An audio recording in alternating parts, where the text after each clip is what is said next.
Paul, how different were the first two games compared to these second two games out there?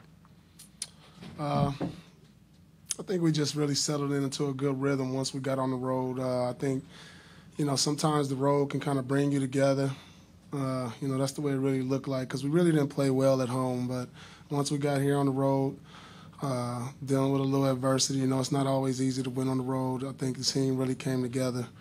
And we've been a great road team in the playoffs for the last couple of years now. So I think that's just something we probably need, and hopefully we can get better at home in the next series. There was a point in the third quarter where Doc looked at you guys and said no distractions or whatever. I think things were starting to get chippy with Tony and Kevin, but he was just like no distractions. How important was it in in a game where you had a huge lead where you could have lost focus? Was it to kind of keep focus when in down the stretch? I guess. I think you just got to understand what's at stake. Last night you had a chance to watch Dallas up so many points down the stretch, so we can take away from that as a positive. And I always continue to try to rebound the ball. When we did do a great job on the boards, we won the game. And when we didn't, we struggled. I agree. I think we take away the execution down the stretch. That's something that has been great for us in this series. And like Rondo said, the rebound, that's huge for us. We haven't been a great rebounding team all year long. But when we do rebound and we play defense the way we play, we're a tough team to beat. So hopefully we just got to make that an emphasis for the rest of the playoffs. Keeping our turnovers down also is another thing. We really turned the ball over a lot in the series. So if we can clean up those few things, we'll be great. Before the game, and for both of you guys, before the game, Mike kind of was joking around and he said, about you, Rajon, but I'd like to see how he would do on Minnesota. Basically saying that you play with, obviously, 3 future Hall of Famers. Do you feel like, though, that, if you weren't playing with such talented players, that maybe your game wouldn't be as effective? Grueling games against them. What do you see in their future? They really have a great foundation now. When you're building a team, you kind of you mix and match and see who you're going to build around. I think everybody knows they have a great foundation with Amare and Carmelo, and that's just the start. A lot of teams, get stuck in mediocrity because they don't have a great foundation. So, they have something they can build on, fans can get excited about. When you put 2 All-Stars on the court, 2 perennial also MVP candidates, and add a few more pieces, they're not that far away. They're going to be a team to be reckoned with next year. That said, obviously the Knicks are going to look back at this series and think, what if, things could have been different if Chauncey and Amare don't go down. Do you guys look at it similarly, or what do you think was the difference between you guys and them over the last 4 games?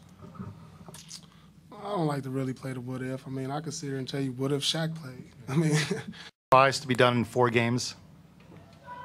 No, that's what we expected coming in. We knew it was going to be easy, obviously, game 1 and 2, but we found a way to put it away. We haven't swept, the Celtics. Speaking of the Celtics, we haven't swept a team in a long time, so it's a good feeling. We get some rest, and hopefully, we're ready to play coming Miami or Philly.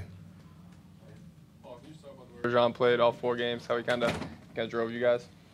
Well, I always tell him, when he plays with that type of energy, man, we're almost unstoppable. When he's pushing the ball, setting the pace of the game, rebounding, we ask a lot. He has to carry a lot on his shoulders, and we understand that, but we know he's capable of doing it, night in, night out, because he's shown us. So, when he's playing at the top of his game, we're tough to beat. You see tonight me and Ray didn't really shoot the ball particularly well, but, Rondo, again, he's getting assists, he's rebounding, he's scoring, and we still come out with the win.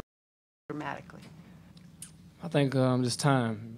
Obviously the trade was just around the corner, but I think time and practice.